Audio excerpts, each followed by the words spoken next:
Okay, I think it's working.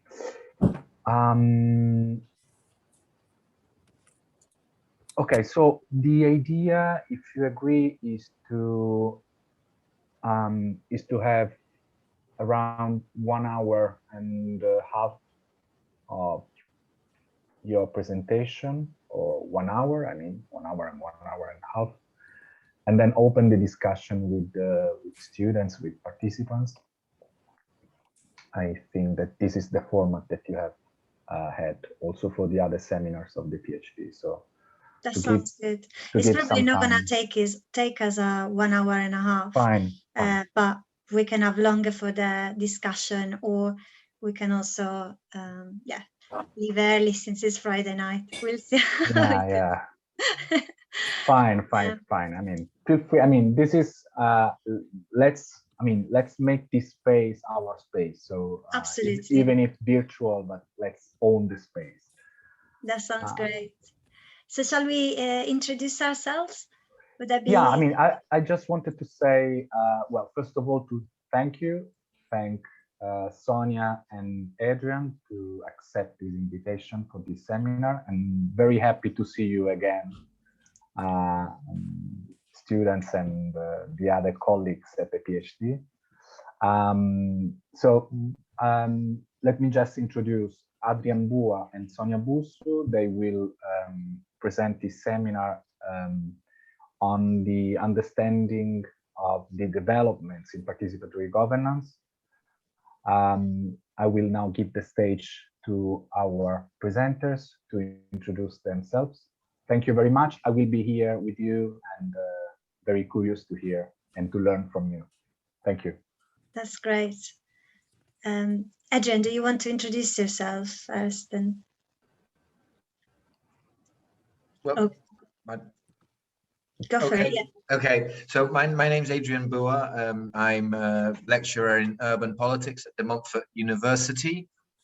And well, my PhD was in participatory democracy, deliberative democratic theory, and institutional design. I finished that in 2015. Since then, I developed, let's say, maintained an interest in participation, but also began to develop an interest in political economy and urban studies. So I think this presentation or the work underpinning this presentation from my perspective is part of a sort of move towards that, whilst maintaining a foot inside participatory governance and democratic innovation. So yeah. Great. So I'm Sonia Bussu, and I'm a senior lecturer in politics and public administration at Manchester Metropolitan University.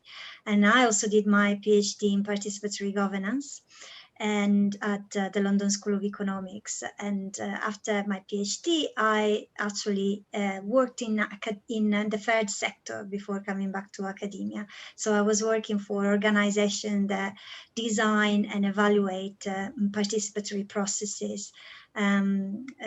Organization like Involved, and I was involved in the design of a deliberative system within the national health system of the of England. Now with devolution, Scotland and Wales are going their own way, and Northern Ireland as well. And then more recently, I came back to academia, and I was working on health again, integrated care, but always from a participatory perspective of public engagement. And the research I like doing as well is participatory research. So I like doing research with participants as co-researchers, so participatory action research and co-production of knowledge. And I'm really interested in local government, so I published a lot on facilitative leadership as a type of leadership that is most best suited for participatory processes and co-production of public policies as well. And I'm really happy to present this paper. And I really had a lot of fun writing it with Adrian, because in a way it's our dream case study. We're going to tell you a bit more about that. So apologies if I seem antisocial and I actually turn off my camera while I share, but it's just to prevent freezing and sort of poor internet connection. I actually want to experiment with you a bit as we start. So I don't know if you've ever used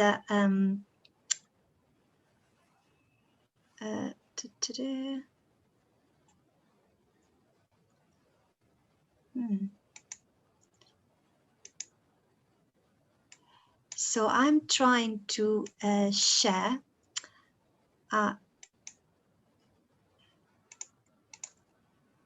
You're sharing now. You're sharing now. Yeah. So what I want to try and do is to share. Apologies for this. It's always like that with either Teams or Zoom. So if I want to, okay, so I think I have to stop sharing for a second and then click on the right tab that I want to share with you. There you go. There you go. So this is an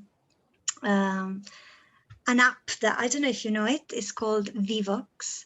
So I want to do something a bit interactive with you and ask you a few questions. So I'm starting the session now, and basically I suppose you all have a computer, right?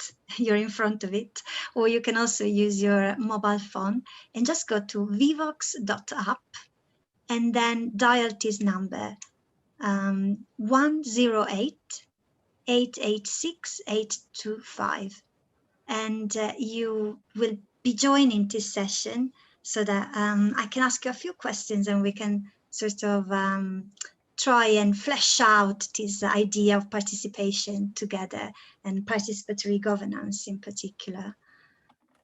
So are you all there? I'm starting the session now. You tell me, actually, you can also let me know in the chat if you can't get in for some reason. I can perhaps also share the number in the chat if it's easier to cut and paste. So let's see how it works. I'm experimenting with you a bit because I just got the account and I got a bit excited, and I'll be using this with my students as well. So let's see how it works. Great. So are you all there? Yes. Yes. Yes. Okay. Yes. Excellent.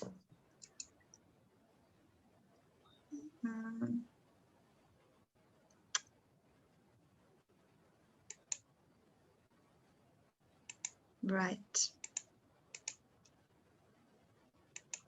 No idea why it doesn't work.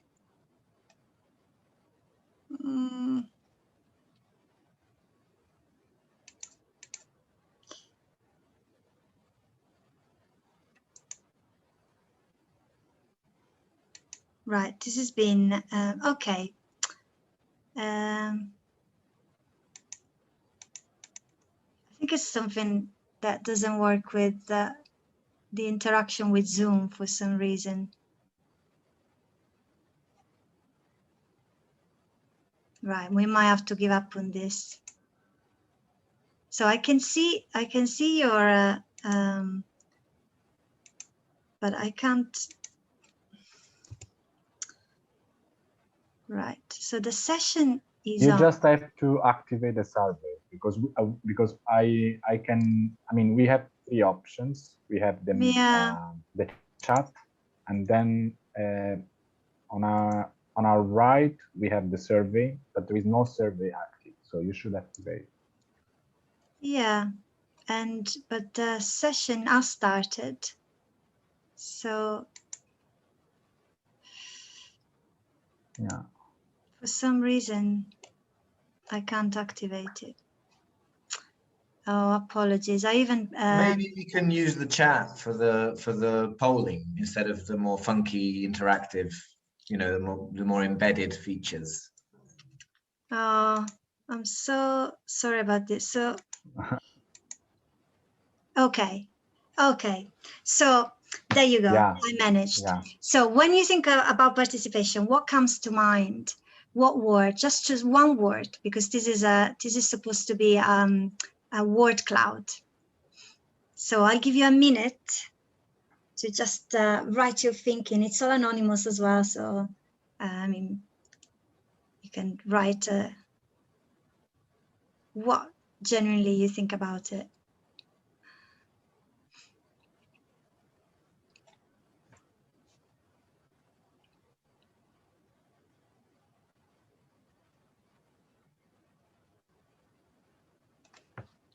You can see everyone is submitting. That's great.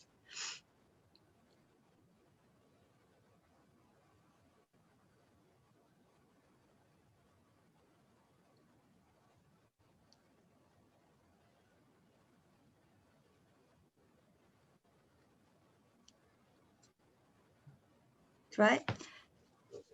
So I'll wait another few seconds to see if the remaining 4 are gonna submit something. I suppose it's remaining 3 because I'm not submitting anything. I don't know if Adrian is joining in. Okay, so I'll close the poll now and the word cloud should appear.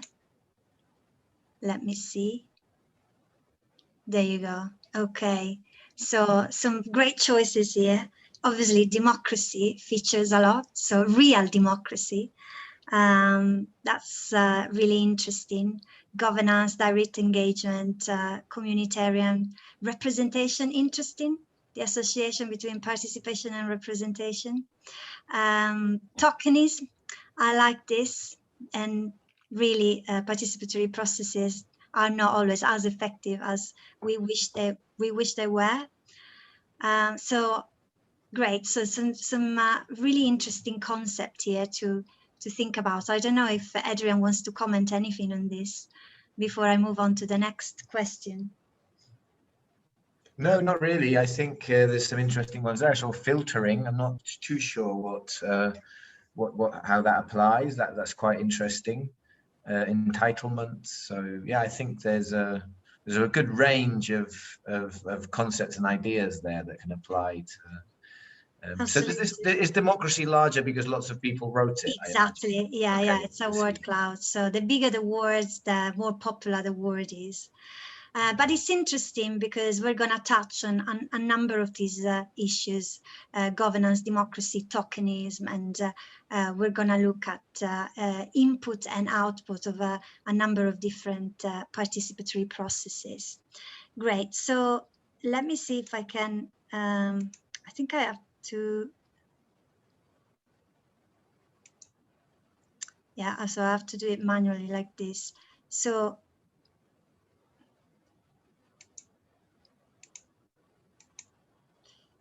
this one is you can input a sentence, a very short sentence, just to tap into your prior knowledge and to see if we understand participatory governance in the same way. So we're going to mention this term a lot. So what do you understand by participatory governance? You can write a word or a short sentence, whatever. Don't think too much about it. I mean, it's not a right or wrong answer, but it's just to make sure that we all understand these concepts that we're gonna talk about a lot in the next hour or so.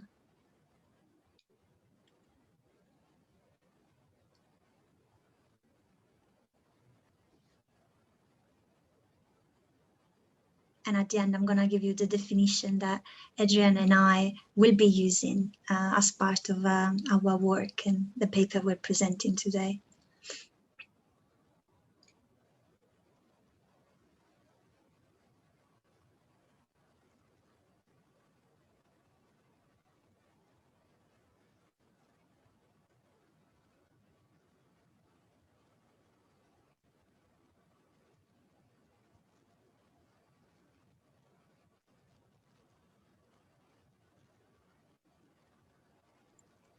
We originally had asked, can you define participatory governance? We thought that people might, as academics, might be taking maybe sort of 15 minutes or half an hour. A good definition. No, So please definitely. don't worry about, and it's anonymous as well. So I was actually also, well, I was intimidated by having to define it when we went through it.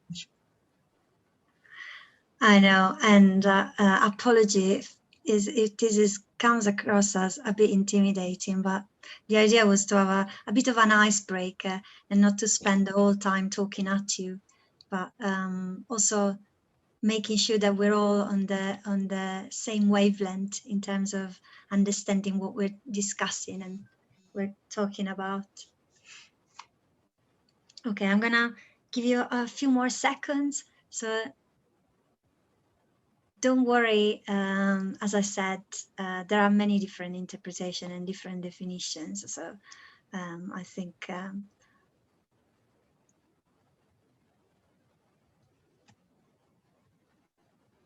anything goes.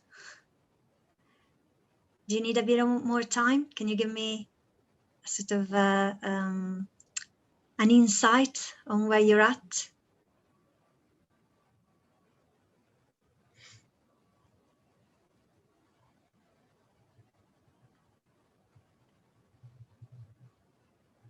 Okay, I'm gonna give a few seconds more.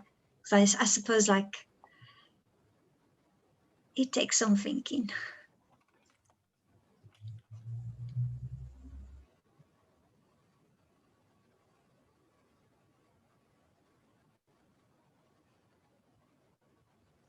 Great, let's see what we've got then. If I close the poll again, all okay, so we have inclusiveness, sharing decisions with people, people's choices and views in the governance and the democratic process, citizen participation in governmental processes and decision-making, discussion and decision about the processes, inclusion of citizens in decision-making. So how participatory input is taken into account by decision maker and how it makes sometimes an impact. Or governance that is based on individual option with fully available information. Okay, this is interesting. This needs some unpacking. Decision-making, broad range, institutionalized participation in decision-making, citizenship, local democracy, citizens having a say on decision-making about public policy, engaging community and people, being consulted on policies, caring about tax final destination. Oh, this one is interesting. I suppose like there's some thinking about outputs, right, and outcomes, what actually is the impact of these processes. And I can't read the last one. That's annoying. I don't know how to move this. Obviously, I need to practice a bit more with this. So tools for public policies. How I use this. Set tools. Sorry, say again, Adrian. You probably can read it better than me. Yeah, set if tools for public policies. I think it might be a. Yeah, maybe like setting. Maybe it's like setting tools for public policy, right? That's the autocorrect on the phone that takes over sometimes, I guess. So yes, I think a lot of these definitions are in the same ballpark, right? It's sort of involving citizens in the working of public agencies and state institutions. And so in the paper, we refer to participatory governance as participatory forms of political decision-making that are used to improve the quality of democracy. And participatory governance is often based on principles of deliberative democracy, which emphasizes free, open, and public reasoning. So, does this definition make sense to you? Effectively, it covers, because like in our field, people tend to discuss either participatory democracy or deliberative democracy or participatory governance. But effectively, the definition that we refer to by Brigitte Gessel and Heinold as well, and in a book that I can actually give you the title of later on, covers deliberative and participatory processes. And so the focus is in involving citizens directly in the working of government and state institutions, which, and this type of participation often relies on deliberative principles. So our last question,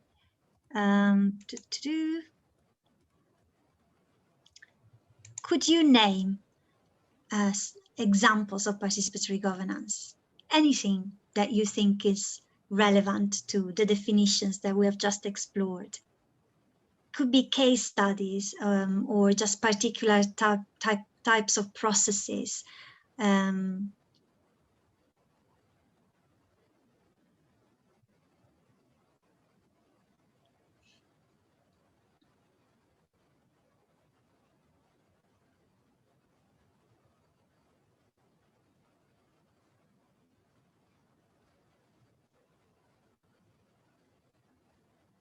Again, I can see some undecided people, but just any, you know, any types of participation that you think would fit in within these definitions that we've just talked about.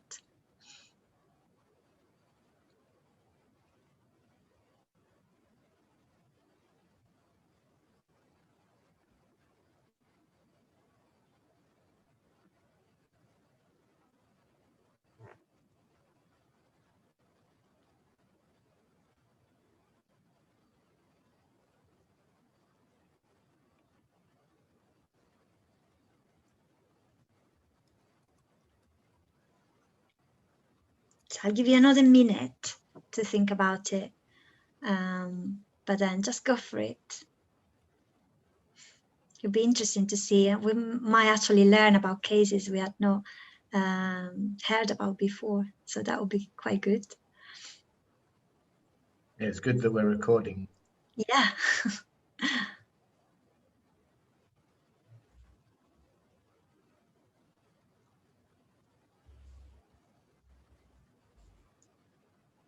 This is how we tap into your knowledge and learn from you as well.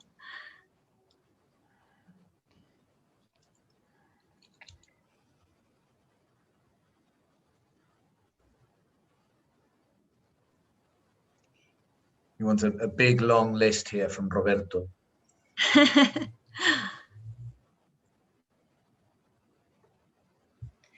Great. So let me stop then and let's see what we've got here.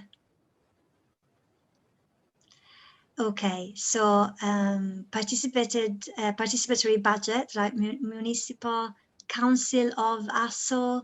Who wrote this? So what is this about? Don't feel shy. It was me, but you don't give enough time to write all the. Oh, sorry, so sorry. Oh, then you can actually say it. Yes, it's a municipal council of associations. Okay, so what is this about? Association. Okay, I see. So it's like a local association working with the municipal council. Is that what you mean? It's a formal structure of Portuguese municipalities. Ah, okay, interesting. Jury system, yeah, absolutely. So citizen juries, I suppose like trial juries are a bit different, right? But definitely citizen juries, which is a type of so-called mini publics, and Adrian is going to tell you more about mini publics in a minute. Local Agenda 21, yes. Orçamento participativo, yeah, participatory budgeting, definitely. So lots of people talking about participatory budgeting. Was your lecture on participatory budgeting, I guess? Maybe it's my fault, yeah, sorry. Public discussion of official documents prior to approval. Interesting. I'm not sure I would include this. This would be like a form of consultation. I suppose it could fit in, like if it was part of a town meeting, for instance. So the idea is that participation will be rather than something that you do individually in your own time, but more in a sort of a group where you cooperate with other citizens and professionals sometimes, and public policymakers. Public voting of initiatives to support, to be supported by municipal budget, public consultation phases in public policy decisions. Okay, so these are all examples of participation, but I wonder if they could actually be participatory governance, which is perhaps a bit more specific. Participatory budgeting, again, decision-making meetings, processes in cooperatives. That's interesting again, because I think participatory governance refers mainly to participation within or with state institutions and public agencies.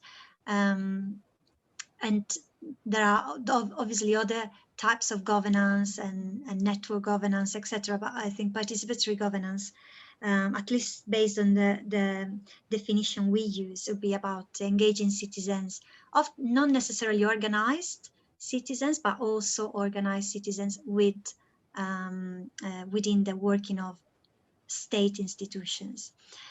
So again, Mondragon Workers Cooperative. I don't know, Adrian, would you say that is fall under a definition of participatory governance?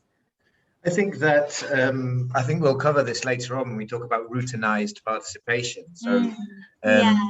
I think there is a definite overlap, and I think that, you know, the use of processes that are sort of somewhat institutionalized, whether in organizational setting, different organizational settings, or in the public sector or in the private sector, I think you can expand participatory governance to include governance processes of private institutions or cooperatives. Interesting. Well. But yes, all these like spaces of participation are in dynamic interactions, and we're going to talk a lot about this. Ancient Athens, yes, definitely. I suppose that the whole idea of sortition and random selection, it's something we have learned from ancient Athens. Referendum, again, I think I would say referendum are a form of direct democracy rather than participatory governance, which entails some deliberation as well. But I guess that's another discussion we could have in the Q&A.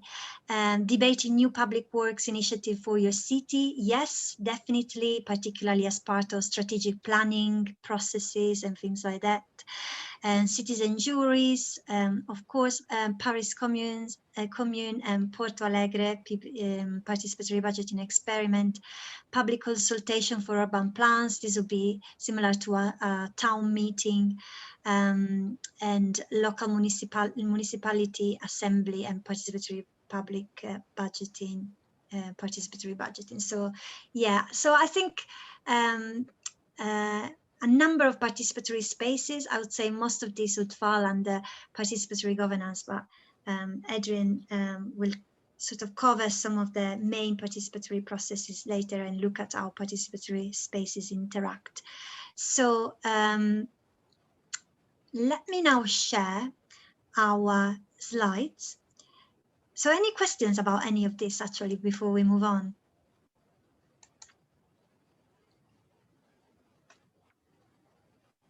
No? Okay. And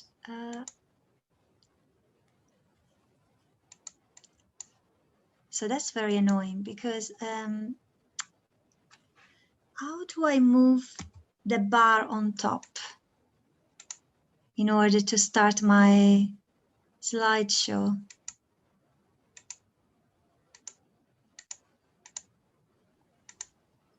Sonia, we can see your PowerPoint. Yes, but I want to do the slideshow.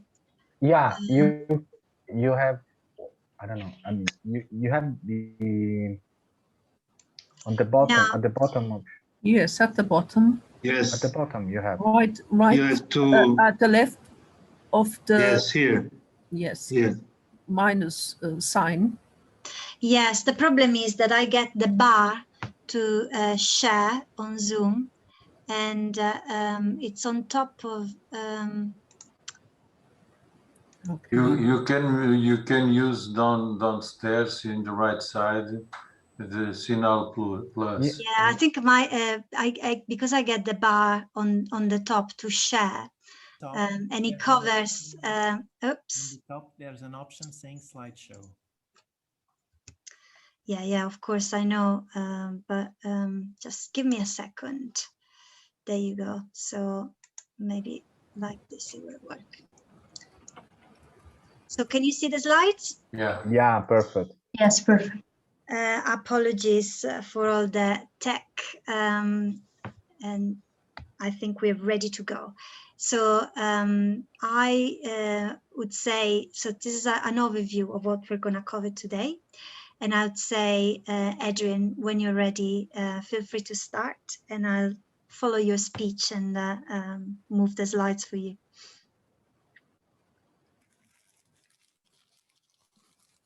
Yeah, so we're going to begin by just going over a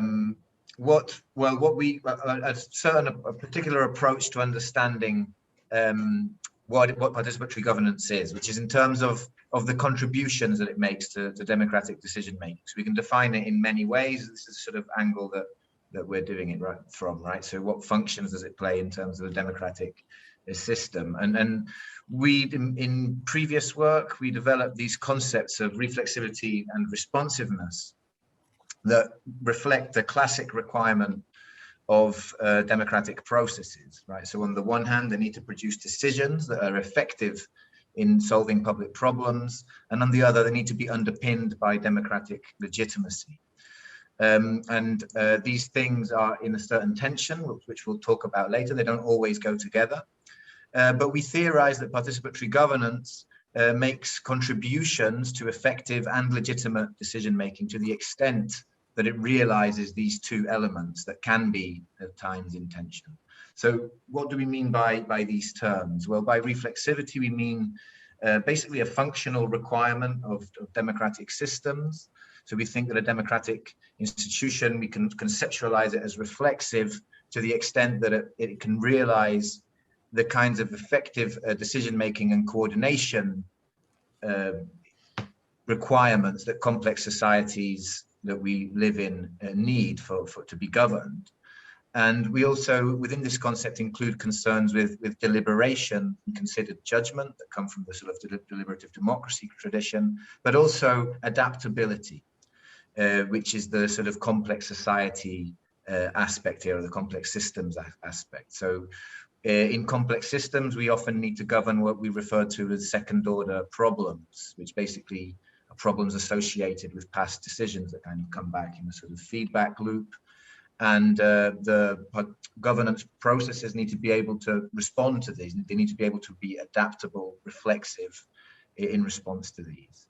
So this combination of deliberativeness and adaptability generates what we refer to as reflexive governing capacity. And ultimately, this is about producing better policies. Responsiveness is the sort of normative criterion.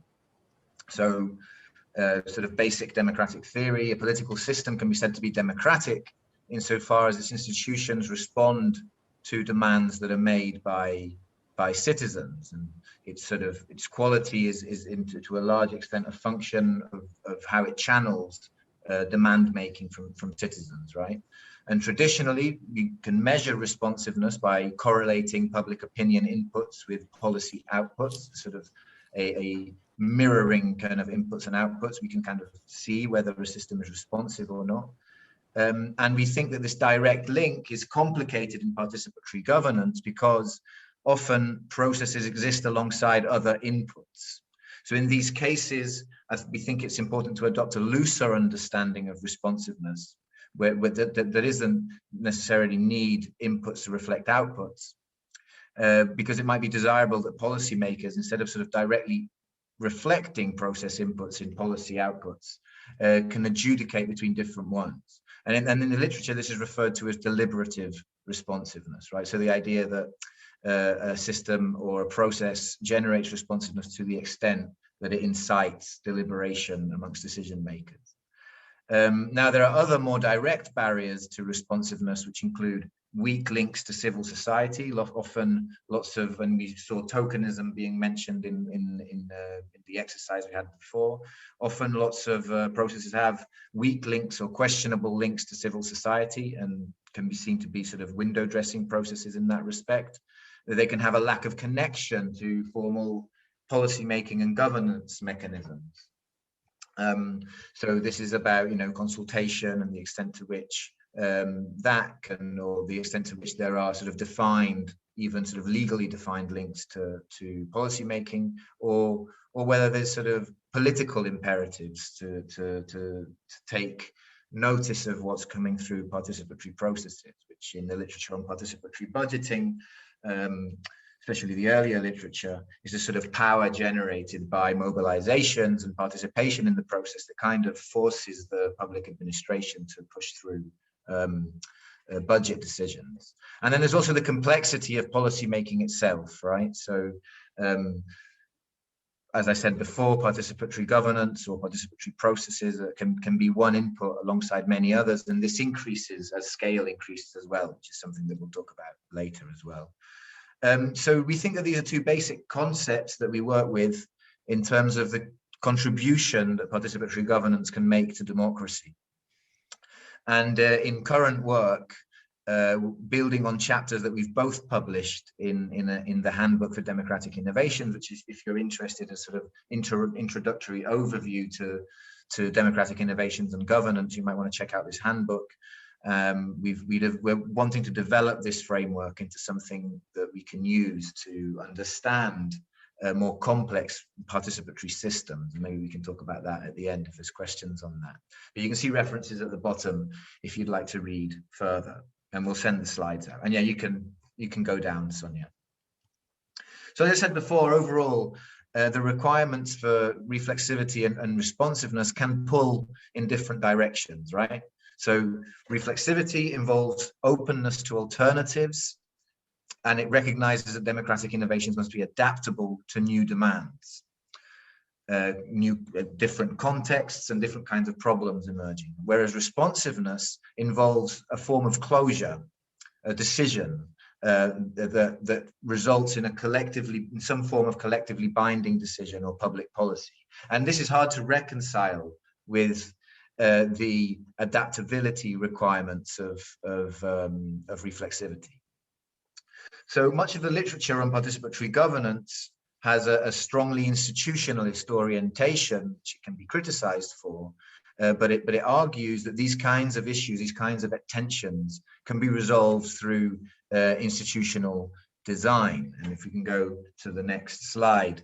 In this respect, an important area for design are the processes through which participatory institutions, or if they're softly institutionalized participatory processes, I don't want to mention the word process too much, generate inputs for binding decision making.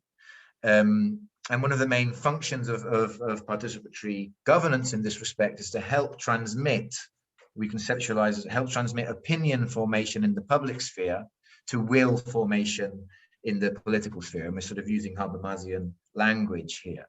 So our argument is that these transmission mechanisms can be designed to create balances between reflexivity and responsiveness in different ways, resolving the tension in imperfect but often creative ways, and also at different scales of decision making. And so what we do in this framework is we differentiate between three broad kinds of transmission mechanism design. We refer to empowered processes as those that have a direct influence on legally binding public policy. They can be more or less reflective, but there's a guarantee of responsiveness. And then we've got on the other end, consultative processes that have no binding link to decision. And I guess there's more space here for reflexivity, but small responsiveness guarantees.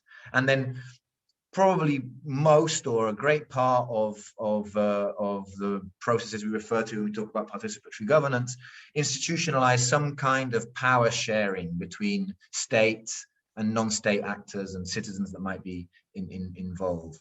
So in order to co-produce policies or expertise or whatever it might be, so sort of there's a wide variety of purposes that participatory governance can be put to work for. And these generally strike a sort of midway balance between reflexivity and responsiveness. And I'll talk through some examples on the next slide. But no, go back up, sorry.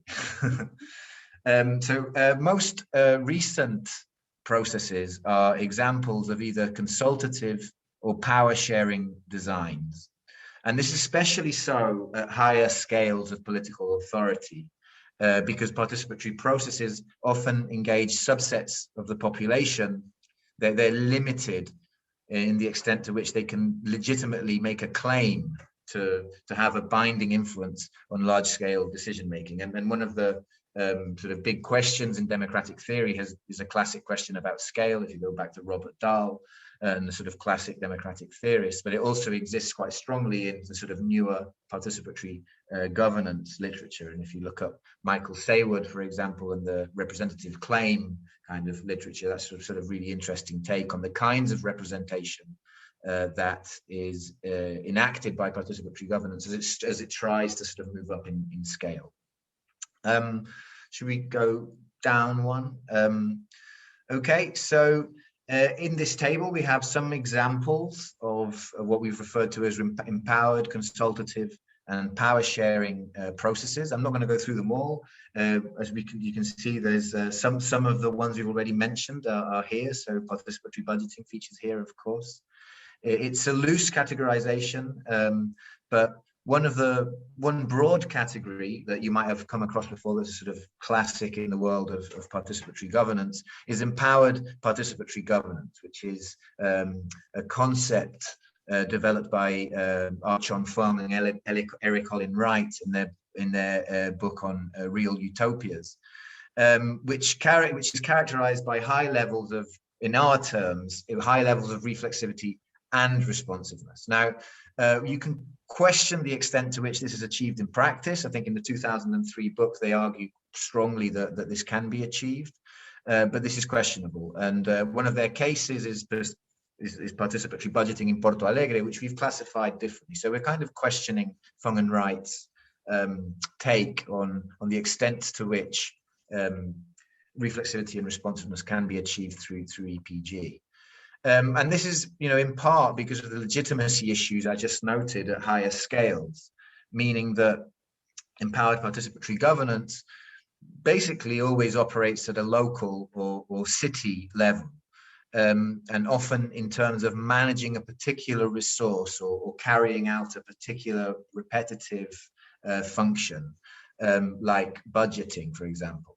But it's also because in practice, participatory governance processes can suffer from problems mentioned in the first slide about weak links to civil society and decision-making complexity. So once you start to scratch empirically, I guess you tend to find that there's maybe more tokenism there than you might have expected from initial sort of characterizations.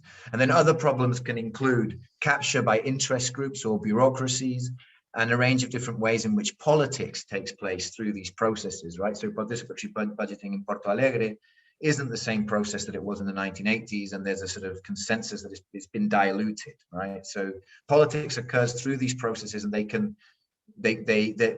exist in a dynamic interaction with the political system, and we'll talk more about that later. Okay, so in terms of some other cases here or processes, by a citizen's initiative. And it's questionable whether we can categorize this as participatory governance, but it's useful just to talk about it because of the trade-off between reflexivity and responsiveness. We refer to this as a often constitutional mechanism for citizens to place an issue on the legislative agenda, subject to normally a number of signatures being gathered, and then triggering a vote in a referendum, right? So often this involves this always involves decision making through mass voting, meaning that chances for deliberation are low, but there can be more or less deliberativeness in the political system, depending on sort of contextual characteristics. Also, these processes take months or years to develop from beginning to end, so they're not very adaptable, meaning that reflexivity in general tends to be low. But the benefit is that there is high levels of legitimacy generated by mass participation, meaning that responsiveness is much more likely. And this mix of low reflexivity and high responsiveness means that these processes are used often for large-scale legislative and constitutional changes that require high levels of legitimation, but also need to persist in time. So in this sense, you could see low reflexivity as actually being a benefit in the context of citizen initiatives. They are not so good for a more continuous engagement with management, or what we might refer to more strictly as governance. Now, if you move to the consultative role, we have mini publics and traditional public meetings. I'm not going to go into too much detail about what we mean by mini publics. We can answer questions at the end, but basically we refer to small groups of people that are usually randomly selected or using stratified sampling to ensure representation of the wider population, which then deliberates on a certain issue, following the jury model, right? Often following the jury model, which was also mentioned at the beginning. And the purpose here is primarily to ensure good quality deliberation.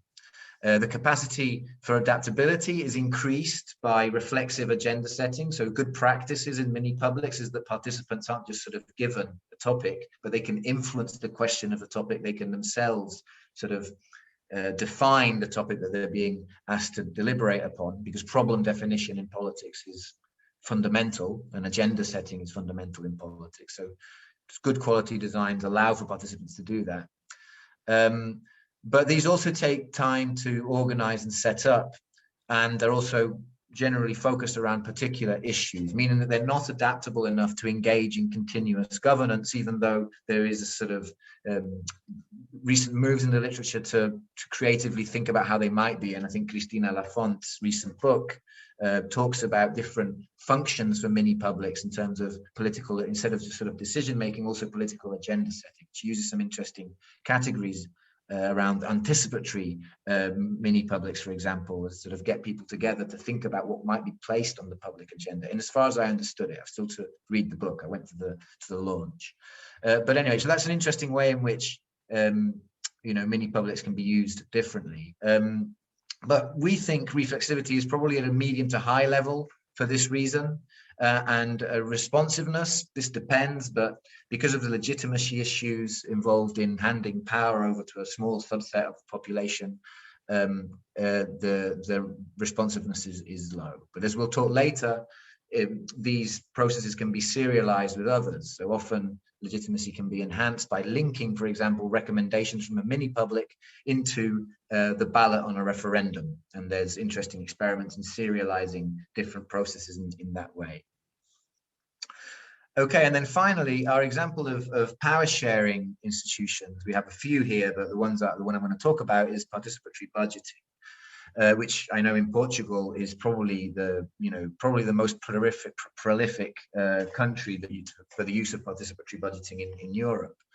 Now there are many models of participatory budgeting, but in the paper we use the case of Porto Alegre, and as I mentioned before, Archon Fong and Eric Colin Wright classify it as a case of EPG, but for the reasons I've already stated, we don't think it fulfills necessarily the high levels of responsiveness necessary for this. So like mini publics, participatory budgeting fares high on reflexivity because it allows participants to deliberate. There's different models, of course, but generally it allows participants to deliberate on recommendations and spending plans, and develop their own. And there's also interactions between public officials and citizens in terms of developing the budget. And it ensures a medium to high level of responsiveness if it works well. Not all recommendations end up being approved, but mechanisms are institutionalized to ensure that most popular projects are funded. And also, as I said before, when the process manages to mobilize a substantial group of citizens, my impression from the literature on the Brazilian literature anyway, suggests that the political costs associated with rejecting recommendations means that public authorities implement proposals. But this also speaks to a weakness of participatory budgeting in that it sort of depends on this countervailing power existing and there being a political cost to not implementing the budget recommendation. So there's always the danger of a backsliding into tokenism or into a different form of participatory governance, which speaks to the dynamism that we want to talk about in our paper as well. So I've just lost my place on my notes here. So this pushes responsiveness towards the higher levels, and it fits with the paradigmatic kind of EPG model. But longitudinal case study, and I just recently read a statistical analysis, an economic analysis by Paulo Espada, which you might know, that shows that this is hard to sustain in time and that participatory budgeting effects tend to erode. Their political effects, their health effects, so he measures political effects, health effects, and socioeconomic effects as well. And he argues that they tend to erode over time. So the novelty kind of wears off, and that might be a part and parcel of institutionalization. Don't really know how to interpret that finding. But anyway, in our current work, we're thinking about how participatory systems can come up with creative combinations of processes, either by serializing them in time, as I mentioned with mini publics and referendums, or linking them in innovative ways to further enhance reflexivity and responsiveness and try and sort of maximize both or generate appropriate combinations for particular contexts. And often, a good example here is the Irish Citizens' Assembly, which generated a particular mixture of processes. And older example is the British Columbian Citizens' Assembly on electoral reform. And there's a range of case studies that are around sort of particular combinations of processes that can generate different levels across these two criteria that we're concerned with. And is that now over to you, Sonia, I think? Yes, absolutely. So here we delve into the matter, the topic that we explored in the paper that was shared with you.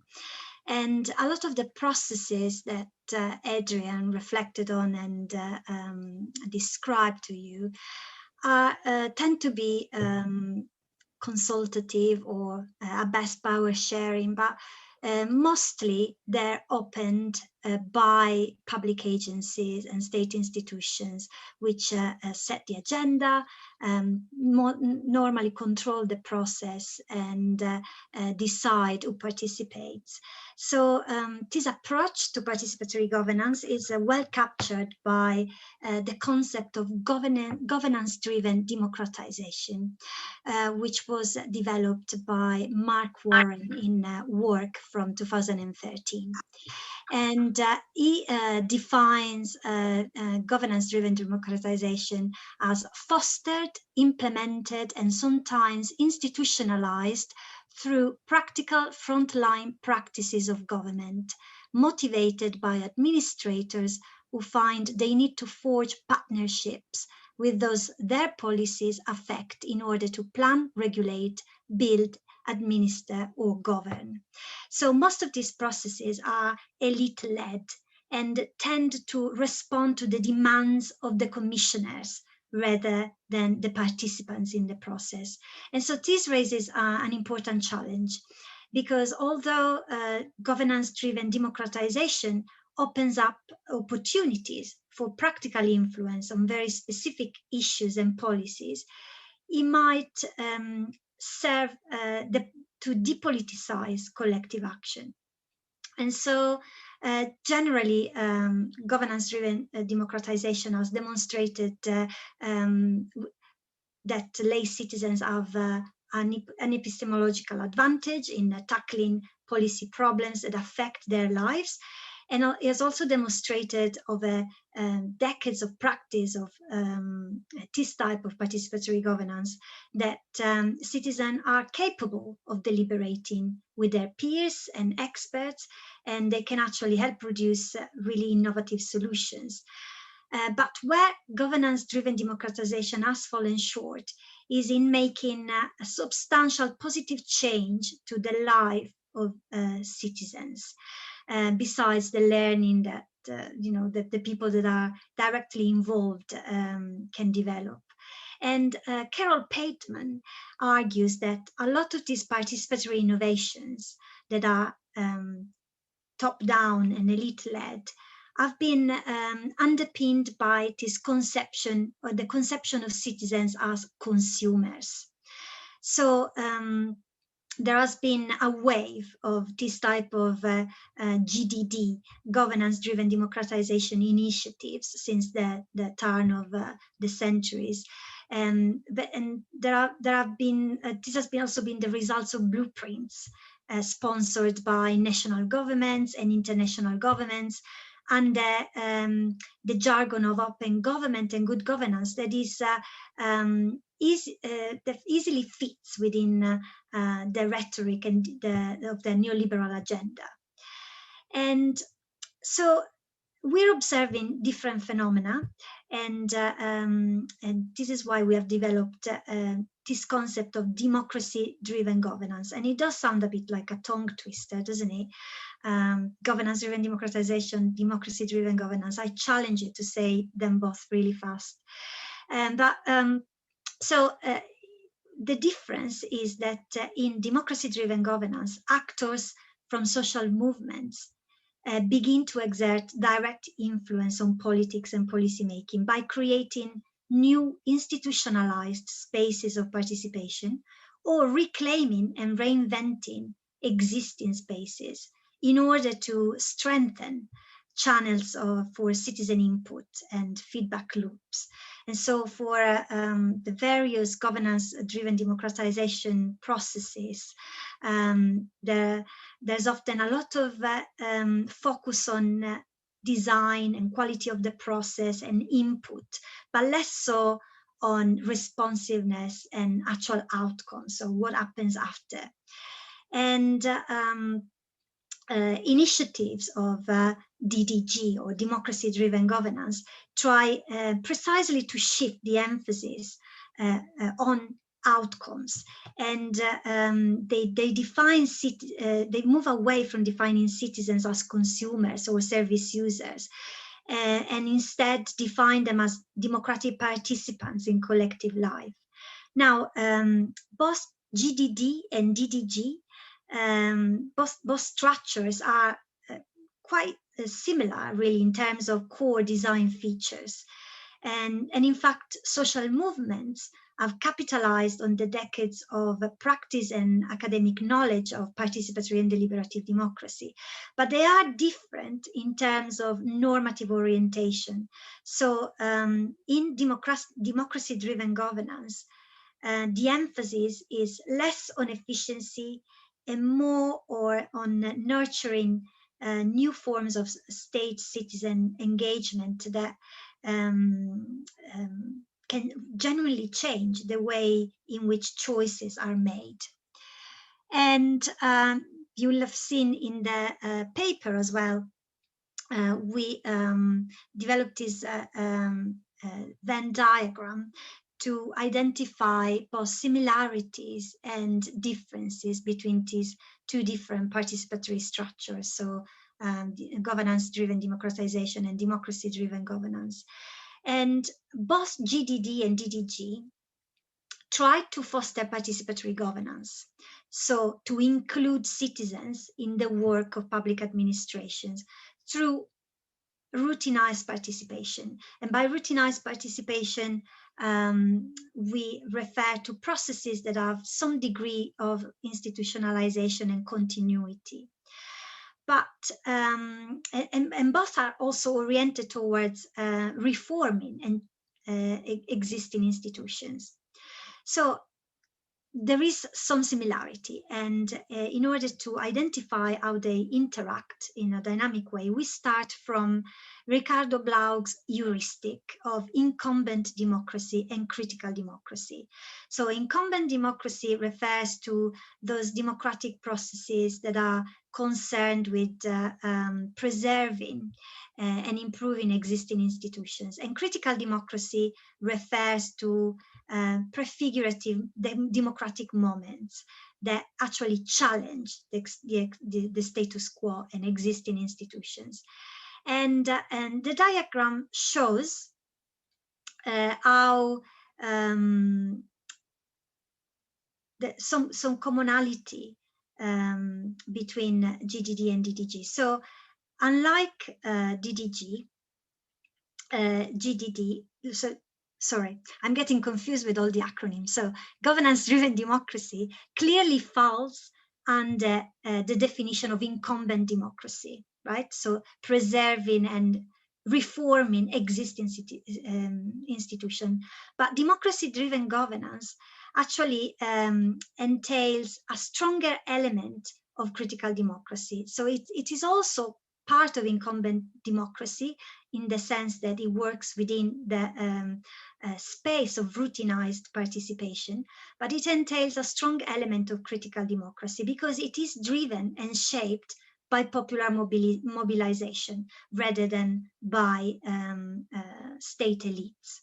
So while governance-driven democracy responds primarily to top-down bureaucratic rationales, democracy-driven governance seeks to reshape these rationales in order to respond to demands from below. And there are other forms of participation, and you mentioned some of them in your list to our interactive exercise at the start. And all these different forms of participation also play a role in processes of democratization and de-democratization. But what we called anarcho-communitarian, for instance, anarcho-communitarian democratic governance can refer to those internal decision-making rules that are adopted by democratically governed associations, for instance, even cooperatives, you could say, but we might reject, which might reject being directly involved in public administrations in order to avoid assimilation. And so when they want political visibility, then they tend to engage in oppositional protests rather than working with public agencies as you would do within democracy-driven governance. And this is another way of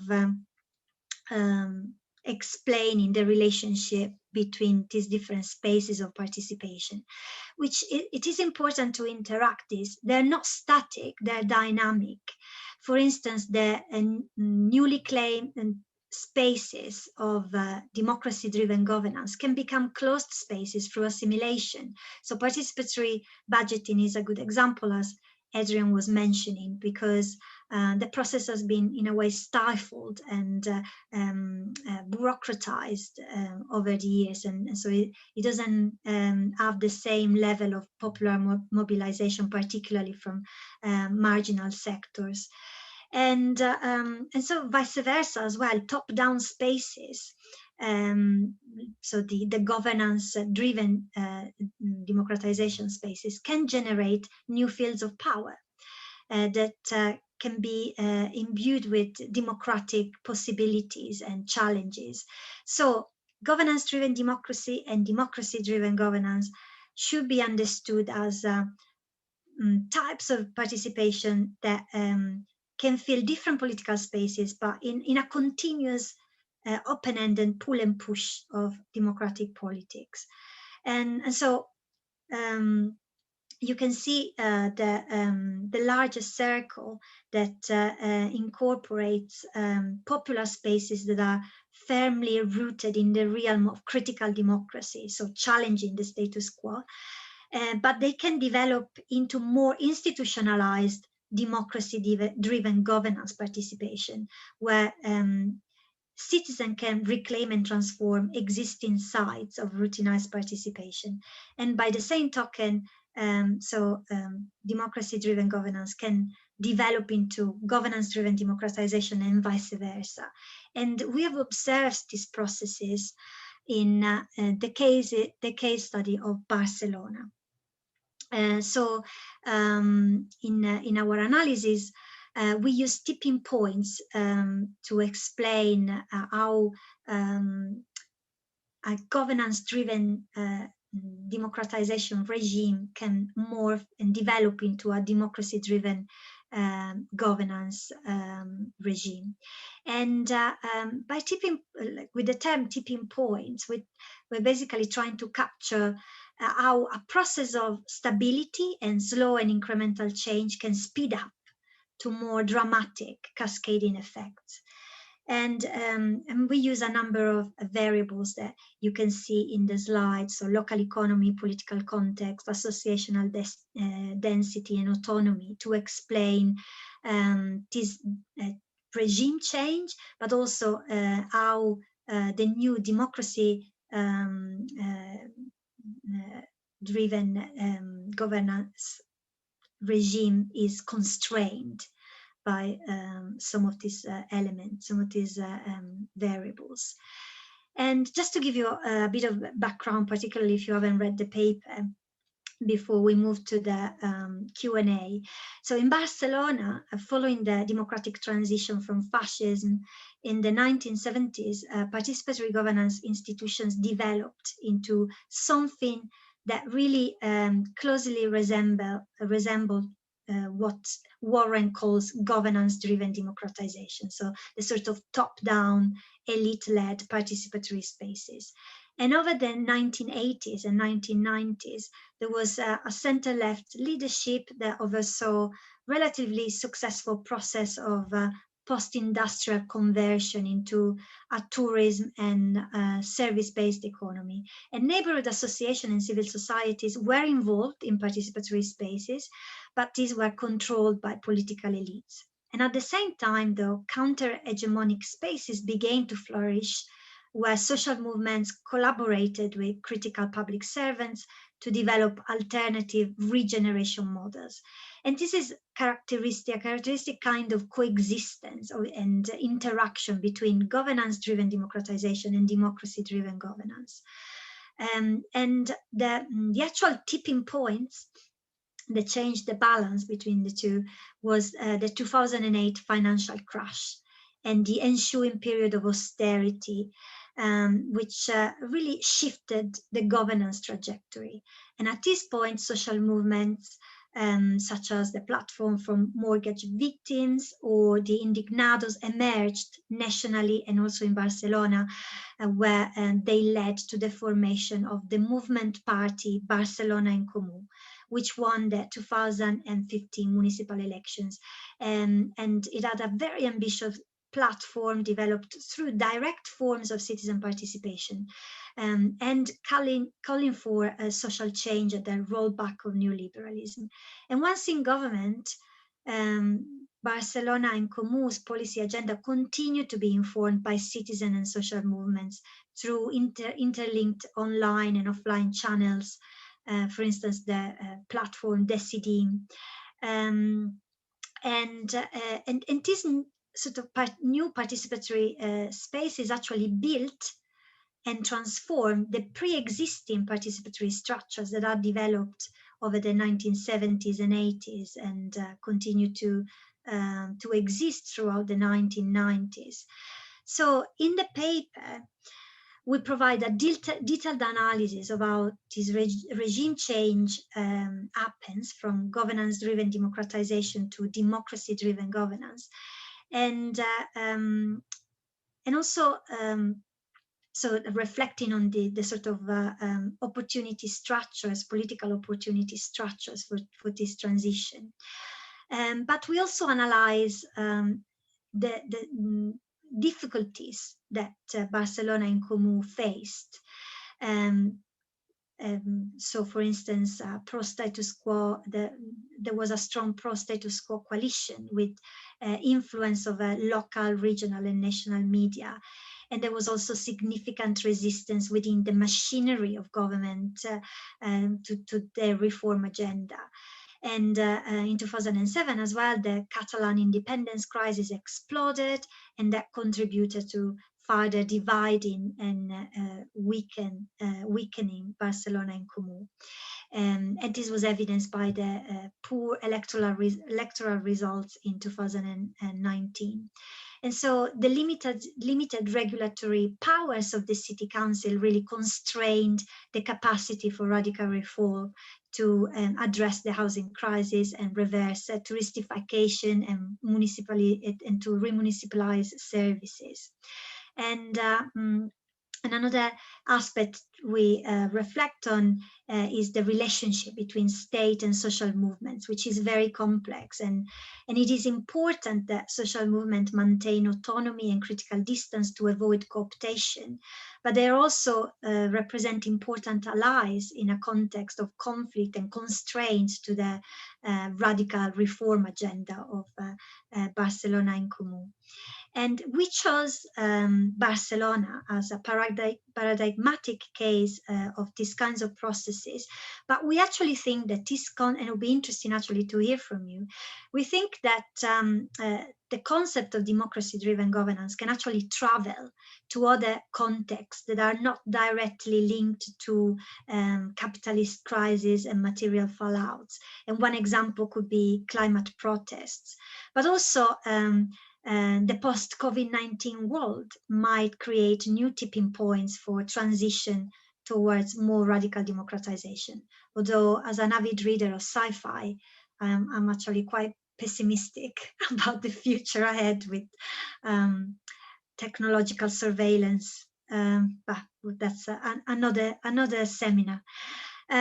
So we believed anyway that further research into the condition of emergence of democracy-driven governance can help us develop this concept and understand its resilience in the face of cooptative pressures.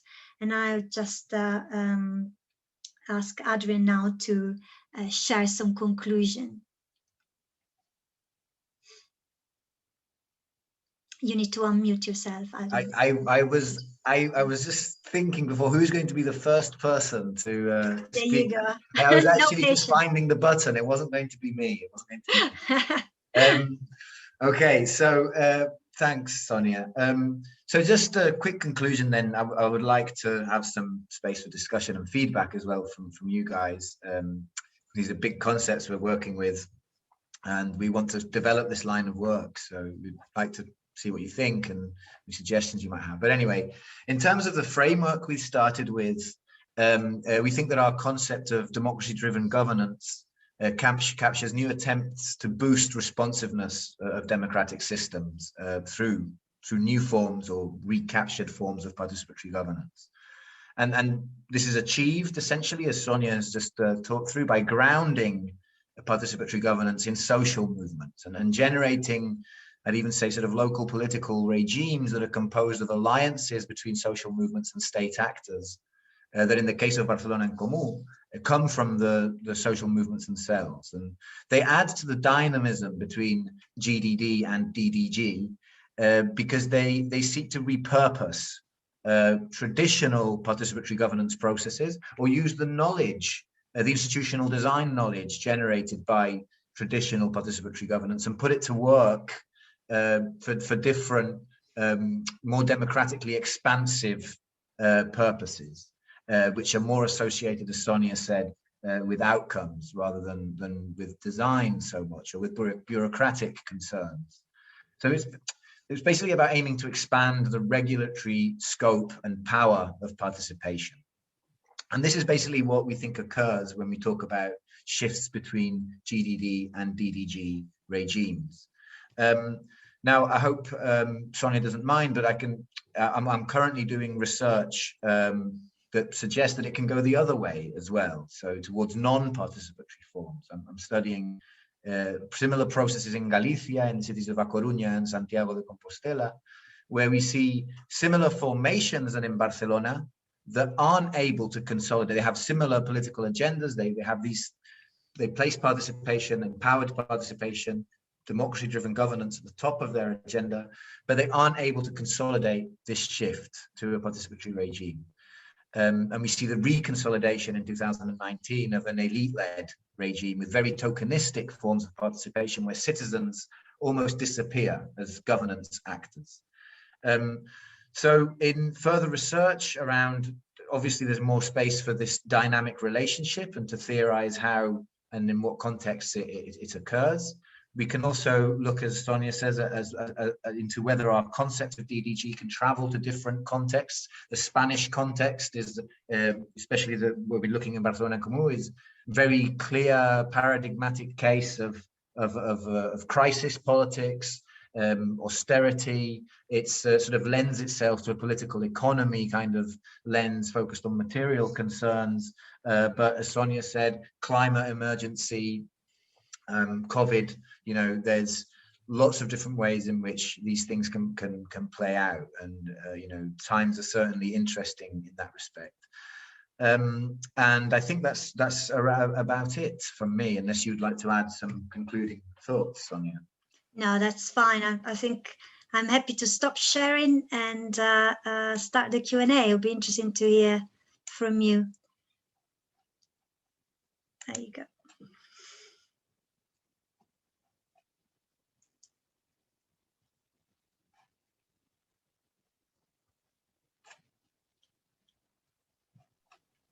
Sonia and Adrian, do you want me to share? Do you want me to help with the Q&A, or because Yeah. I can see that in the chat we already have a question, but I would like to ask you guys to unmute yourself, and if you want to also open your camera, and please feel free to share your comments and questions. So Hugo, if you want to go ahead.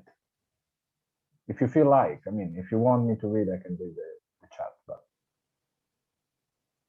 yeah, I'm reading the question. I can't say I fully understand, so maybe you can just explain, if you don't mind. About several concepts you presented, and reflexivity is always something that, in my mind, is directly connected with the quality of information that you have access to. So to participate, we're going to discuss those subjects, we're going to create new ideas, we're going to create new solutions, but all those ideas and solutions are always based on the knowledge that we have previously. So my question is, if someone none of us will have full information. I think we can assume that, unless there's some preparation and some demand that everyone has access to the same information previously. So if I am working this reflexivity in a group, we're creating new solutions, and I withhold information that I know would change the course of the discussion, because it's not in my interest to share that information. Do we consider there still is reflexivity in that group, and then the quality of the information is not relevant for the concept? Or is the quality of information something that is has to be demanded to be, so that we can be ensured there is reflexivity?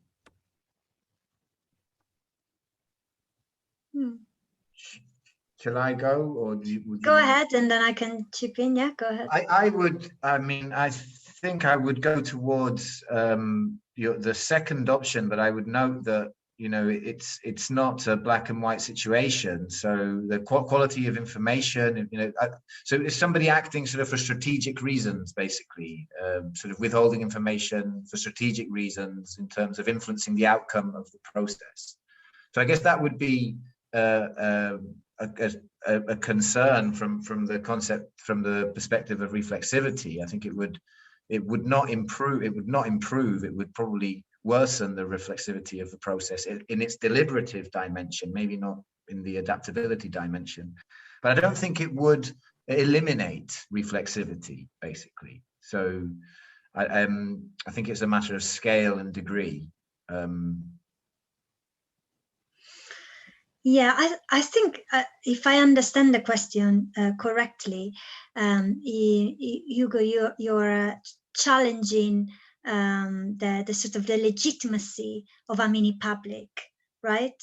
Where the sort of outcome of the process of deliberation will be can be limited and jeopardized by the type of evidence that is discussed within the participatory space. And I think that's a fair point, and it's one of the criticism leveled at mini publics, that if the process is controlled from the top, that a particular public agency decides the agenda and chooses the question, how it's framed, then it can also potentially control the type of information shared within that space. So in theory, in order to be legitimate, a mini public should ensure that participants have access to, as far as possible, unbiased information. And so different experts presenting different sides on a given issue, and then they have the space as well to deliberate. And I think most processes these days function quite well, quite effectively, and so very often these spaces develop very innovative recommendations that even when political actors actually frame the question in quite a narrow way, because obviously they don't expect, they try to avoid radical recommendations that can then be difficult to implement, or sort of be too distant from their own political agenda. But even then, just by exposing participants to different types of information and letting them the space with a facilitator to deliberate together, they often develop really unexpected solutions. And that happened several times, even recently, if you check the case of the Climate Assembly in the UK. And obviously, anyway, that remains one of the challenges. So ensuring that it's not just the public agency opening the space that set the agenda and control the process, but it would be good, for instance, to have more involvement of social movements and linking this mini public to other participatory spaces to increase their legitimacy.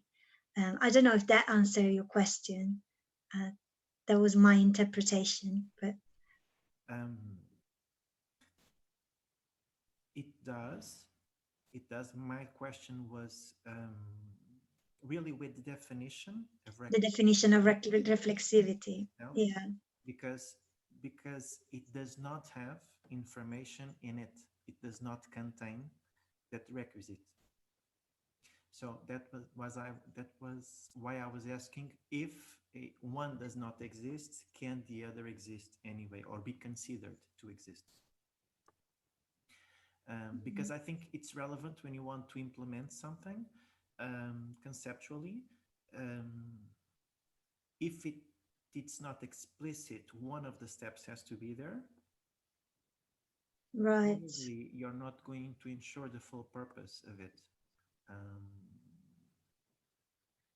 That was my reflection. Yeah. So by reflexivity, we mean, I mean, there's the epistemic value, right? And then the adaptability elements that I might argue could be a separate element. And so reflexivity could really be about enhancing the epistemic value, right, of a policy decision by having different interests discussing on a range of information. But I agree with you that it definitely depends on the information that is And I'm shared. not stating Yeah. it's the worst process, because if it's one person deciding, definitely there's going to be no information transmission. So I'm not stating that it's a better option. It's just the concept and how it can be understood if we try to implement it. Yeah. And there's no real mention of it. Yeah, that's an interesting point. Something. I mean, reflexivity is a concept that is often used within the literature in deliberative democracy. But yeah, I take your point. Something that to reflect on. I don't know if Adrian wants to add something on this. No, I mean, I understood it as a question about, well, the way that my mind went with it is around the politics that can occur in these spaces. And I think at the beginning you mentioned in the writing around sort of influencing the outcome. I guess within the deliberative democracy literature, there's, maybe hopeful, maybe too hopeful expectations that people behave in rational ways and in not self-interested ways, or that the deliberative process itself clears those behaviors and strategic sort of manipulations, if I'm interpreting the question right. I don't know whether I agree that you can eliminate that, but I don't think that withholding information it's related to my economics studies. So yeah, I think the ideal of deliberation is also rests on publicity, right? So and accountability, right? So the deliberation has to be open and transparent, and so because you have to share your arguments in front of other people in a public setting, it's harder that very self-interest arguments can have a lot of traction, right? But it is the deliberative ideal, and the practice of participatory processes can be different depending on how transparent the process is and how it's set up and who opens it and who controls it. So that's a fair point. Okay, let's move to other questions. I think that Gilles wants to ask something. Yeah, hello. Yeah, I was very curious about the further research points, actually, because, well, Roberto worked as well on the way that participatory budgeting traveled to Portugal. There is Kadia that works as well on the way that it traveled to Turkey. Myself, I'm interested in the way it traveled, well, the way that participatory budgeting traveled within Brazil. So my question is, exactly how do you want to approach this this issue? Is it from the framework of policy diffusion, or in a different way? Because sometimes I feel that researchers are trying to see the same, not the same birds everywhere, but they see something and they want to see it everywhere, even when it doesn't exist. And just to name an example, I'm writing something about the way that PB traveled to China, and the way that we see in the literature, at least published in English, I don't know how it is translated, but even the way it's translated in a non-Roman language is something very interesting. So you have some words that are very hard to translate or doesn't translate at all. So I was wondering, how do you want to approach the way of a concept as participatory governance, but we could think about other examples like sustainability, or, well, you have many magic words that are everywhere right now, but when we look at it into the details, they are not really there.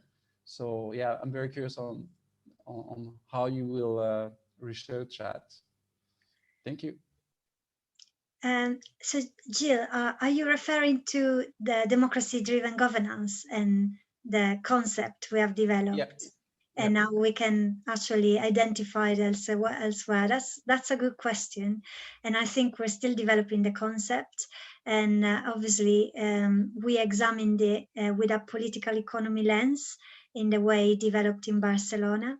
But so our idea is to look at how social movements start as they occupy state institution, they start interacting with these participatory governance processes that have existed for a long time.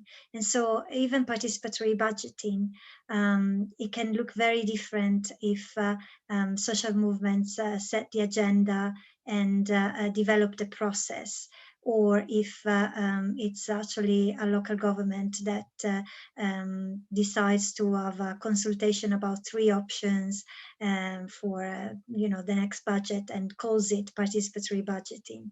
So what we were interested in is understanding how the involvement of popular mobilization and social movements can sort of transform and reclaim some of these participatory designs that are quite well developed, but in order to actually increase responsiveness. So there is a lot of focus, as we were saying, on input and quality of the process, but then there's very limited, very weak feedback loops.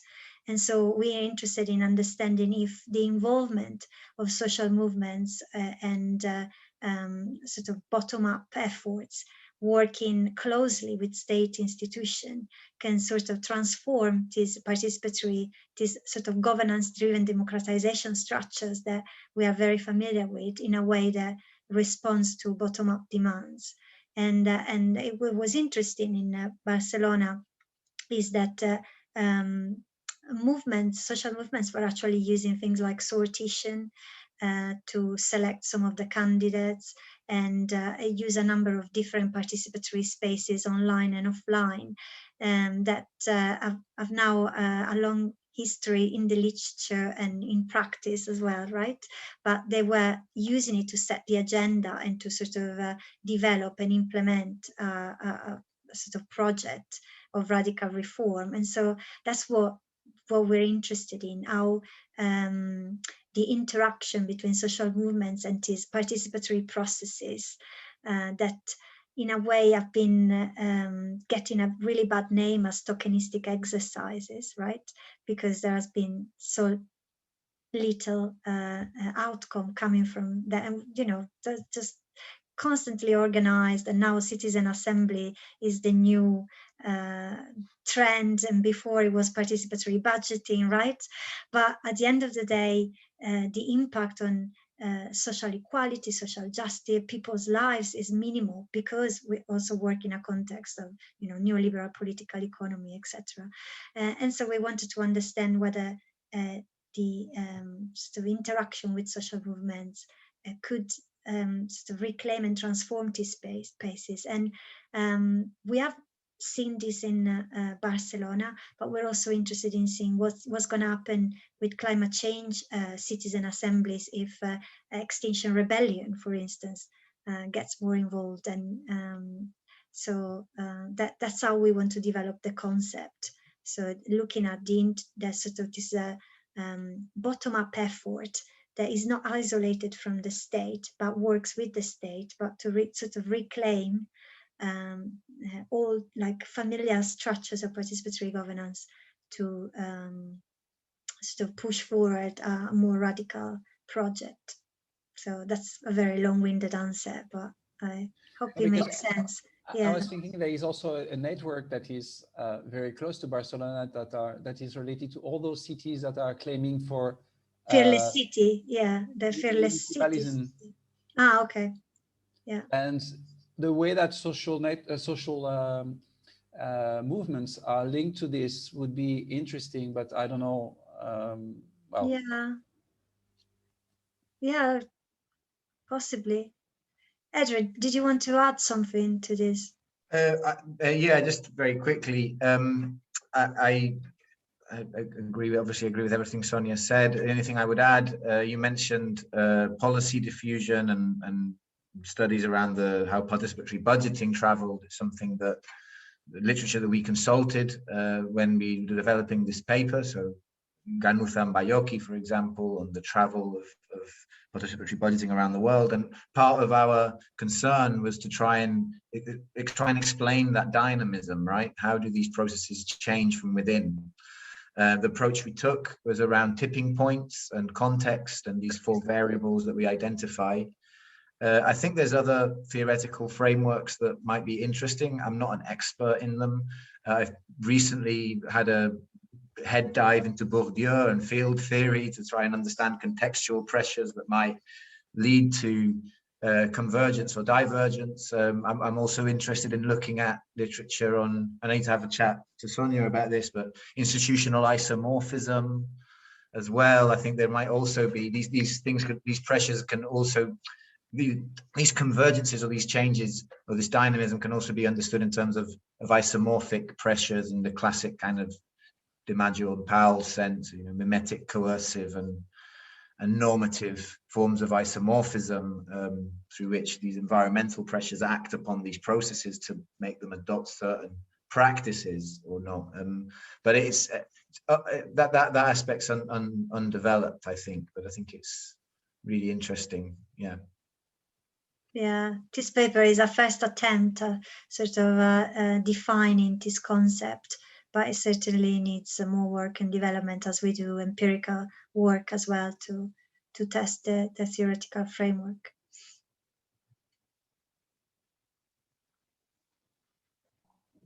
Then I have a question about that. I was wondering whether the concept of democracy-driven governance, right? Yeah. DDG. Okay. So, which opposes to governance-driven democracy. So, what I understand from this opposition is that democracy has to do with what stands outside the institutions. So the drivers that make governance more democratic are not within the democratic institutions. So what we might expect from democratic institutions in terms of democracy, I mean, it sounds like a paradox. It doesn't come from the institutions themselves. It comes from the action of external agents like social movements. And that's interesting, but I mean, I would like to hear more about that, about why did you choose democracy, the word democracy, to define the democracy-driven governance? And then the other question is related to this one, to this first one. And it has to do with something that those of you who are working with, let's say, participation more in general, maybe you are more familiar with, which is the concept of the institutional design. So the mechanisms. And I understand that your theoretical contribution is about the drivers, and that's why, from what I understand, that's why you stress so much the agenda setting. Why is it so important to look at how the agendas are set and who are the agents? But still, my question is about the work that is done through the mechanisms and how these agendas, which are set by either social movements or institutions, can be changed. So why am I saying this? Because my concern is that even if we define so clearly which are the drivers and who are the agents behind these processes, whenever the process is implemented by democratic institutions, you have always some kind of interference about what you can still define as opposite. I mean, as democracy-driven governance or governance-driven democracy, because the mechanisms make these two drivers somehow converge of something similar. I mean, at least this is something that I would like to discuss with you. So yeah, these are my questions. But thank you. It's very inspiring because it makes you think about a lot of things. Thank you very much. Do you want to start with this one, Adrian, or shall I? It's up to you. No, you go. I can come in if you like, or if you'd like me, I can. Okay, so if I understand your question correctly, Roberto, you're asking us, first of all, why the name? As and implying that democracy has to come from outside of institutions by doing that. And I think Adrian came up with the name, and I think the reason is a bit more trivial, because we wanted an assonance with Warren's concept of governance-driven democratization. And so if Warren's concept starts from, sort of defines this participatory governance as top-led and elite-led, right? We wanted to explore what happens when the same participatory governance is bottom-led and bottom-linked and driven by social movements. So the opposite process. But they both, there is a lot of isomorphism in terms of design between these two concepts, because the idea is that they use similar participatory spaces, right? But they claim them and reclaim them in different ways. And so it's like the normative orientation that is different. So they both work in the space of routinized participation, right? But while the governance-driven democracy is about preserving and legitimizing existing institution by introducing new actors and producing epistemically better policies, right?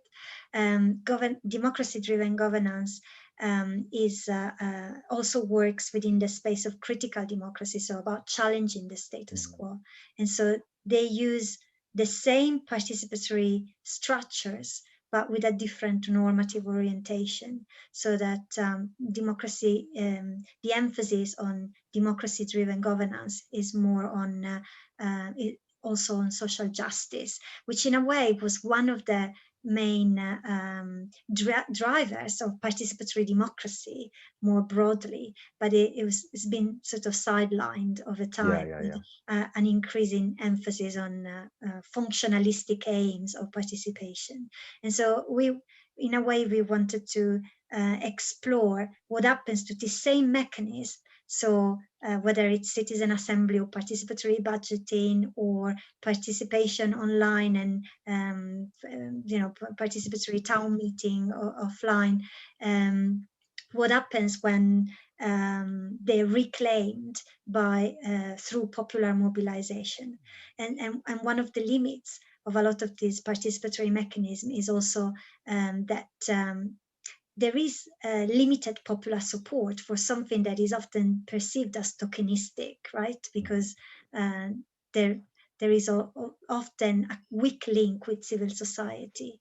And so what we observed in Barcelona is a much stronger link with civil society.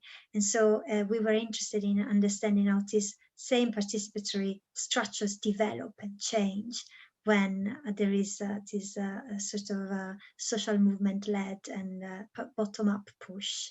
And it's different from bottom-up democracy, because democracy-driven governance, similarly to governance-driven democratization, is institutionally linked.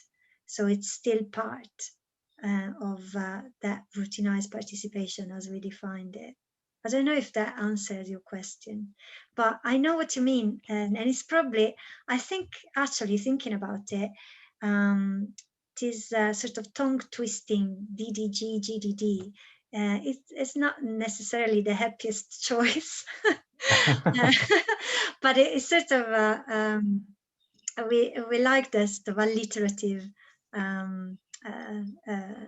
effect, I guess, and it's like a juxtaposition to a concept that is quite well understood within the field.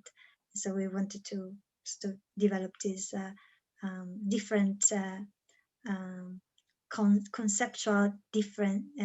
conceptually different understanding of the potential of participatory governance in a way. I don't know if that makes sense. Yeah, thank you. I guess, like, Adrian, you can answer the second question then, since I didn't really get the second question. I didn't really understand the second question. It's about mechanisms. I mean, whether we can really talk about different drivers when the mechanisms are the same.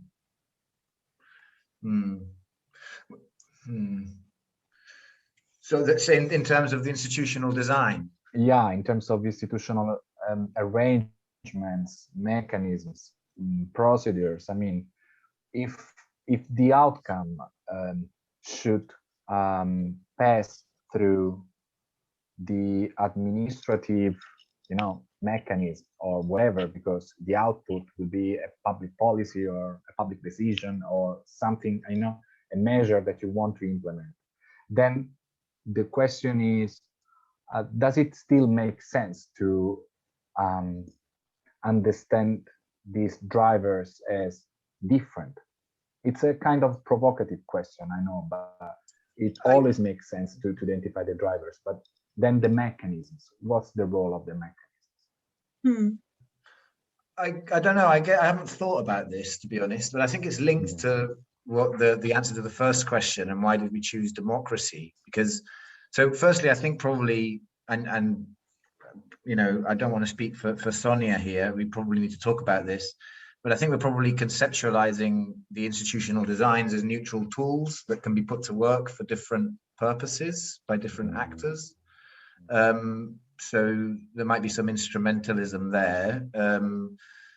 Then why, so Warren was a really nice article that really captures really well this kind of zeitgeist of participatory governance, especially before the crisis. And he's basically saying that there's other spaces of democratization, but one of the most important ones is the deployment of bureaucratic knowledge and expertise, and it's to fashion new inputs to decision making that are based on participation. And I think I'm just repeating really what Sonia said, which is we just wanted to think, okay, so what if it's not the bureaucrats doing it anymore? What if it's the social movements doing it?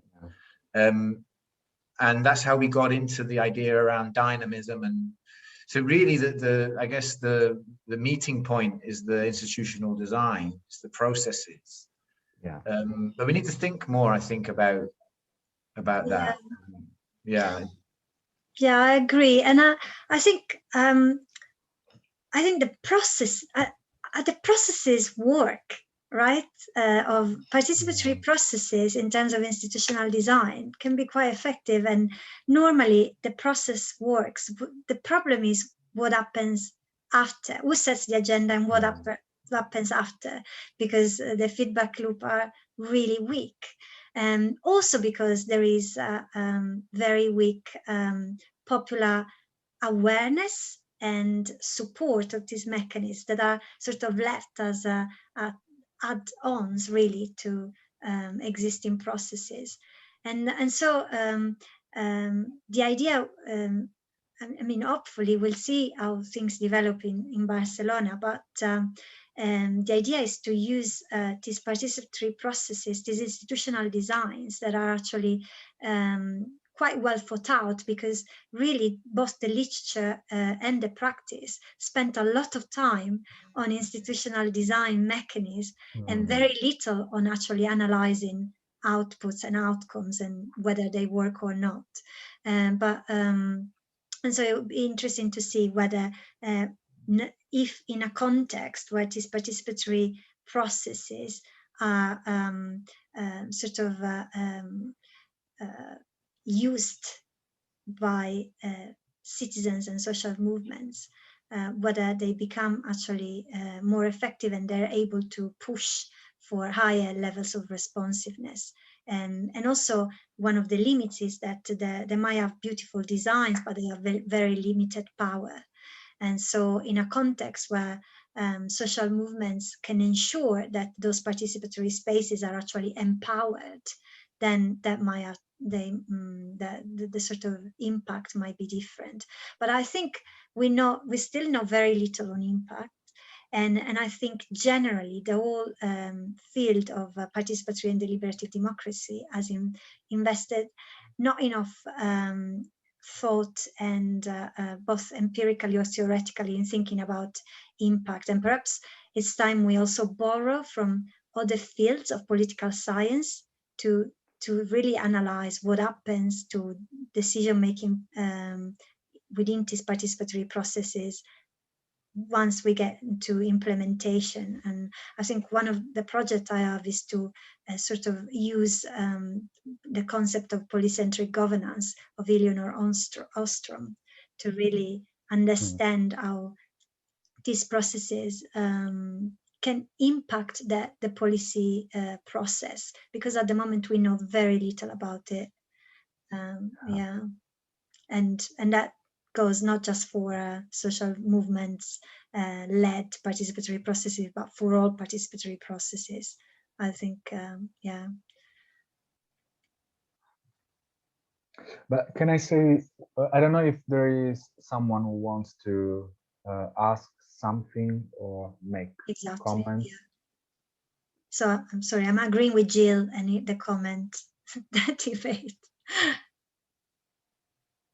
Yeah. Okay, we have someone who is, João is, okay, he's just saying thank you. Thank you, João. Thank you, João. Oh, Kadira. Thank you. Kadira has a question. Yeah, please.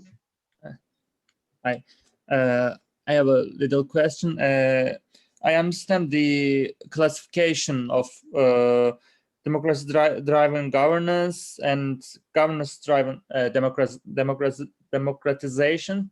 And I'm sorry. Yeah, okay. it is a tongue twister. Yeah, it's for practices. And I'm curious about something. I also think the lifetime of this project or lifetime of this governance practice is also critical. So do you have any classification in your research or in your mind? What is the effect of the structure for surviving time, for make that more sustainable? Am I clear? Yeah, absolutely. I leave this question to Adrian, because I know I will have quite a bit to say. Yeah. Okay, so are you asking what the factors are for these processes to be sustainable? Yeah. To be consolidated? Yes, I try to understand that, and I try to understand. For example, do you have in your mind like a, so if one project or if one innovation is coming from governance-driven democratization, it can be more sustainable, or it can be more has more lifetime, more. Yeah, I see. Yeah, I again, I would like to talk to Sonia about this question. It's not something that we've considered either, so thank you for the question. But I think so, because it's coherent. It's more coherent. It goes with the grain. It goes with the grain of political and social structures that in a way which democracy-driven governance doesn't. So GDD, in my thinking, Sonia, correct? You know, if you disagree, it coheres a lot more with established local government regimes, whereas DDG is an attempt to shift a regime, to change a regime. I would even venture out and say, you know, it's an attempt to articulate a different model of the city and bring in a different alliance or a different coalition within which the citizen is an important part. It also is in GDD, but it's a different kind of citizen. It's a citizen that is valued for the epistemic knowledge that they can contribute to bureaucratically defined concerns that have a lot to do probably with reflexivity, as we defined it earlier. Whereas the citizen in DDG is much more of a political subject, right? And there is a sort of aim here to expand the regulatory scope of democracy as well. So this is why I thought that the cooperatives question at the beginning, whether co-ops is participatory governance or not, is really interesting, because it just depends. So if we define participatory governance as necessarily being linked to the state or to public power, then really it just hinges on what the scope of the state is and what the scope of regulation is, right? So in a neoliberal sense, that scope's quite constrained.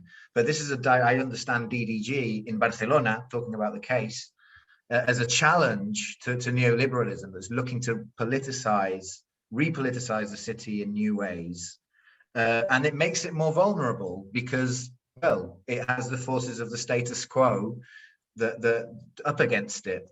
But in that sense, it's also an interesting attempt to consolidate a change, because it's also an attempt to form a new coalition and generate legitimacy through that new coalition. But it is vulnerable. It's really very vulnerable. And I think probably we need to do some longitudinal work to seeing how in Barcelona these institutions have developed. We kind of stopped in our literature review, really. We did a literature review of the case study literature, and it kind of stopped in 2018, 2019. We didn't look much at impact either, sort of measures of impact. We were very focused on drivers and changes.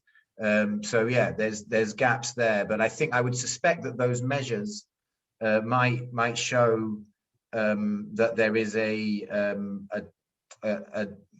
dilution, or that maybe that they're not as magnificent as what democracy-driven, or heroic as how we might present democracy-driven governance in this paper. And then this is different, just an anecdote on the acronym.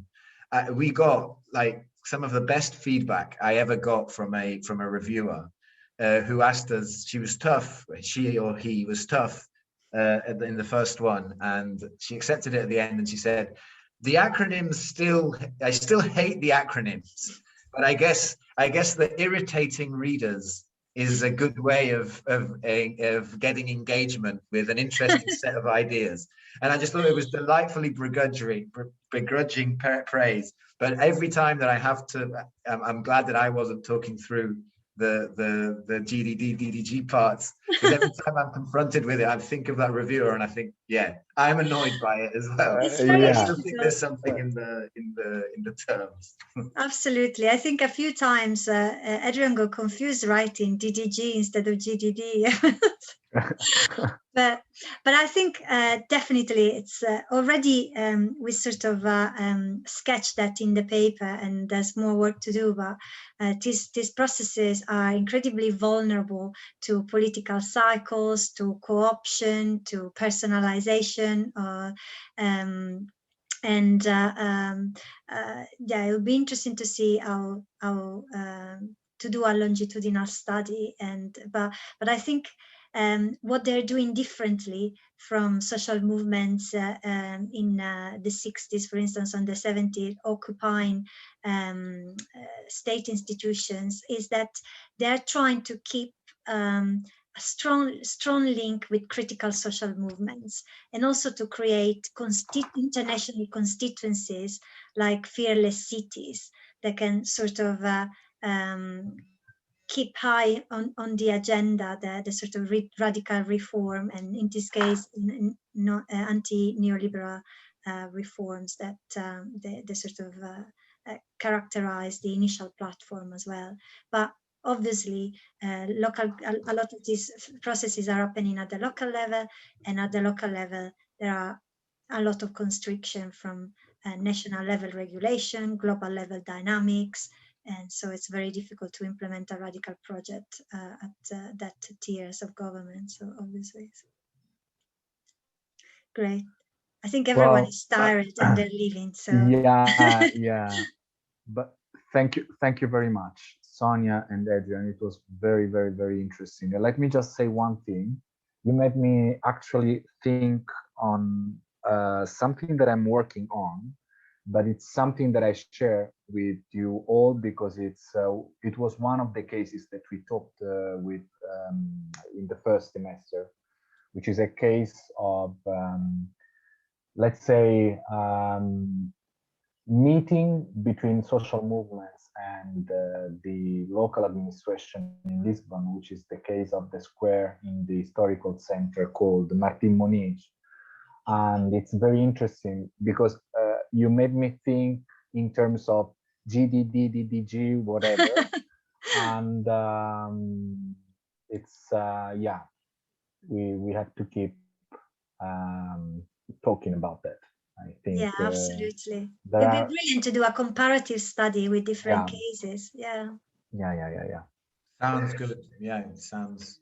And you know, Sonia often says what we are trying to do as well is to provide a vocabulary that can be applied in different contexts, and well, a concept that travels. Does it travel? Let's see. Absolutely. But thank you so much for inviting us, and it was a pleasure to discuss this and to meet your students and your colleagues as well.